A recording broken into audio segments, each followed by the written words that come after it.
What's up, geeks and gamers? It's Jeremy coming to you with another video, and today we are going to listen to All Hail Doomcock. Doomcock has a huge story that he just released about 23 hours ago. This is the video. We're not going to watch the whole video. We're going to just focus on a little bit of the few points he made, but I would urge you to go over to his channel, watch the video in its entirety, and subscribe to Overlord DVD if you have not. I will leave a link in the description below, probably put it in the pinned post.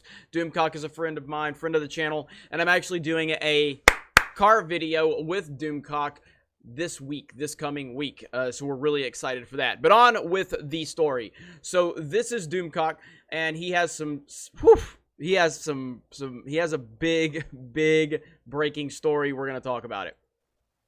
Consider this a rumor. This is verbatim what my source told me. A few months ago, a nearly finished movie was screened to a series of test audiences composed of more or less a fourth Star Wars nuts, 1/4 Star Wars fans, 1/4 people who know of Star Wars but don't buy merchandise, and 1/4 folks who are just as likely to see the latest Chipmunks movie as Star Wars.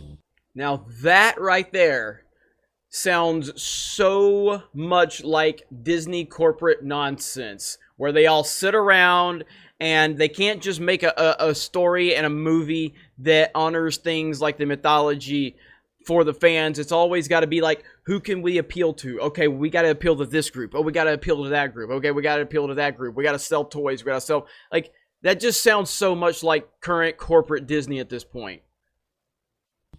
Along with these folks, who are paid, by the way, there were approximately 100 others who were associated with the making of the film in some way. Let's call this the Kennedy/JJ version. The first act, which all the reviewers thought was pretty good, garnered a 65, which is really not too bad. The second act scored a 12, which is really bad.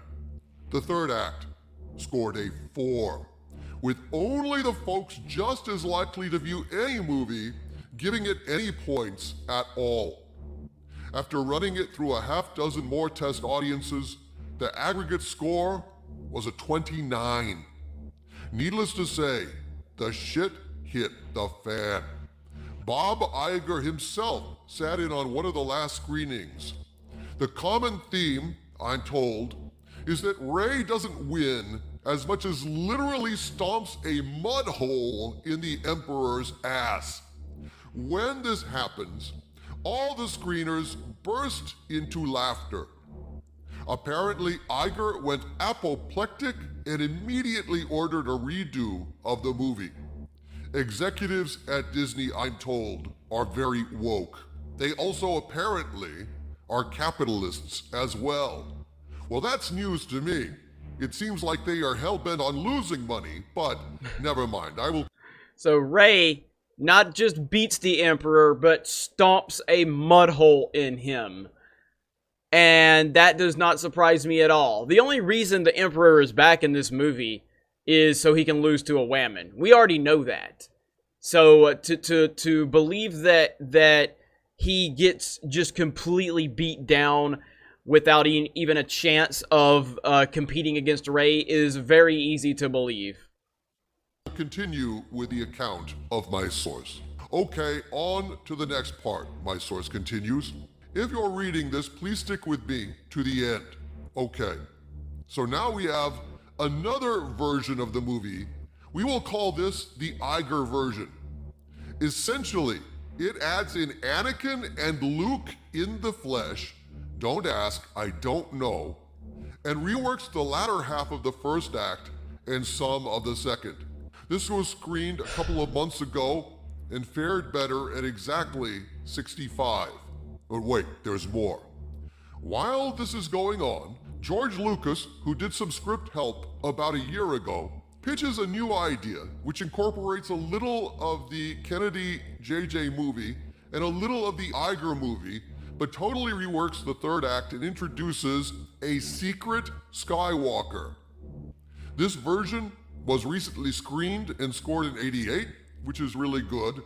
The recent firings of Benioff and Weiss was a shot across the bow, so to speak, to Kennedy, who essentially has final cut. Recently, you've talked about approximately 75% of the movie being redone. This is not accurate. It's about 25% of 3 different movies cut that was screened, and it scored a little bit better. It's not great. So now George Lucas has stepped in, pitching a new idea to completely spin things in a new way in the 3rd act and try to save that. It tested about 88, so I guess that's the version we're going to see with a secret Skywalker. But what does this say about the filmmaking process at Lucasfilm? What in God's name does this say about the current state of Star Wars? It tells us that Star Wars is no longer a coherent work of art. It is a corporate cookie-cutter Frankensteinian patch of a film that is constructed of Legos and spit and broken dreams. This thing is modular. There was no vision behind it, or the vision that was behind it was Rey stomping a mud hole in the ass of the Emperor. So they basically revived the Emperor simply to have Rey punish another toxic white male. Yep, that's it right there. And if you want to see the whole video, and I urge you to go over to Overlord DVD and watch the entire video. Doomcock is fantastic. But yeah, you look at it, you have to make educated guesses when you're hearing reports. Obviously, Doomcock has his sources coming to him, and you look at that and you go, okay, how legitimate does this seem based on what we know about current Lucasfilm? Well, it seems pretty accurate considering everything they do creatively behind the scenes seems to be a disaster. Everybody that Kathleen Kennedy works with, it seems to fall apart. She's lost director on top of director on top of director. The Benioff and Weiss either were fired or they quit. Neither one of those answers is a good answer, because why did you hire them in the first place if you only went to fire them after the fact? And then why did you hand them a trilogy when you didn't even know that they were qualified for the job? So you ended up firing them. Or either they just quit because they looked at the disaster known as Lucasfilm. Not a movie. They didn't quit a movie. Not a movie. They quit a trilogy. And then you have Rian Johnson's trilogy. Another trilogy Kathleen Kennedy hands out. Just because you're handing out trilogies left and right, might as well just hand them to everybody. And now we can't even get confirmation that Rian Johnson's trilogy is happening anymore. And then when everything falls apart, Bob Iger's the one that steps in and has to handle all the stuff from a PR standpoint. We've seen him take the blame for everything going on at Lucasfilm. You look at Solo. The thing got 90% through before Kathleen Kennedy decided, hey, I don't like what's going on here. I'm going to fire the directors. And then she doubled the entire budget. So you look at that and you think, yeah, I totally buy all of this based on what we've seen from Lucasfilm over the past 2 years. So is it all true? I don't know, and neither does Doomcock. But the reports seem to be consistent with what we've seen from Lucasfilm over the last several years. And to believe that Rey would stomp a mud hole in the Emperor is so Disney at this point. It's just so accurate to everything they're doing that I 100% believe that these rumors have a lot of meat on the bone. Now, the secret Skywalker thing is absolutely fascinating to me. The fact that George Lucas might have gotten involved and he's there to save the product. Considering George Lucas is the person that kind of created Star Wars. He kind of is the only reason we have Star Wars. Yet when he offered a sequel trilogy outline, Kathleen Kennedy and Bob Iger and Alan Horn threw it away because they thought they could do better. And now you're at the end of your line. You're at the end of the trilogy. It's a disaster. You've screwed all of this up because you haven't done any planning. You've done nothing with continuity with Star Wars. And now you're at the end of the rope, so you call Daddy George to come in there and save the day. Again, it all makes sense. It all sounds legit to me. Whether it's legit or not, time will tell. But it doesn't surprise me in the least. So good job to Doomcock. His channel's blowing up. I think Doomcock can hit 100,000 subs by the end of the year. So I hope that happens. Overlord DVD is the name of the channel.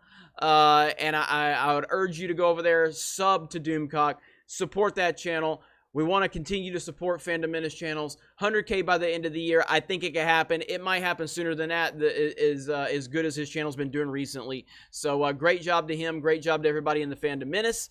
We're going to continue to watch The Rise of Skywalker and see if this train wreck is the colossal disaster that we all think it's going to be. And I go back to Game of Thrones Season 8. We all saw the leaks.